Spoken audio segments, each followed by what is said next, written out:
ஹாய்ங்க. இன்னைக்கு காலையில் எனக்கு ஒரு சிஸ்டர் வந்து ஒரு கமெண்ட் பண்ணியிருந்தாங்க. எனக்கு ஃப்ரண்ட்டில் பேபி ஹேர் வந்து சுத்தமாக இல்லை சிஸ்டர், என்ன பண்ணுறது, ஏதாவது டிப்ஸ் சொல்லுங்கள் அப்படின்னு சொல்லியிருந்தாங்க. நம்ம ஸ்கூல் படிக்கும்போதெல்லாம் பார்த்தோம்னா சைட் பார்ட்டிஷன் எடுத்து தான் நம்ம சீவிட்டு, சென்டர் பார்ட்டிஷன் எடுத்து தான் சீவிட்டு போவோம்.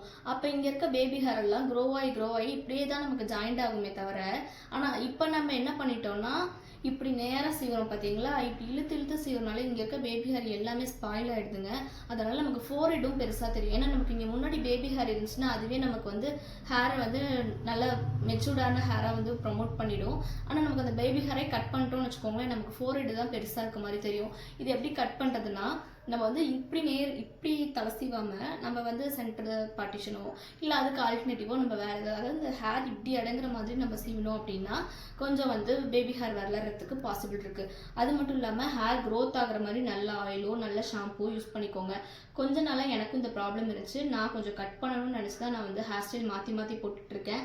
எனக்கு இதுக்கு கிடைச்ச ரிசல்ட் பார்த்தீங்கன்னா இங்கே தெரியுதுங்களா, பேபி ஹேரு நல்லாவே வந்து க்ரோ ஆக ஆரம்பிச்சிருச்சு ரெண்டு சைட்லேயுமே.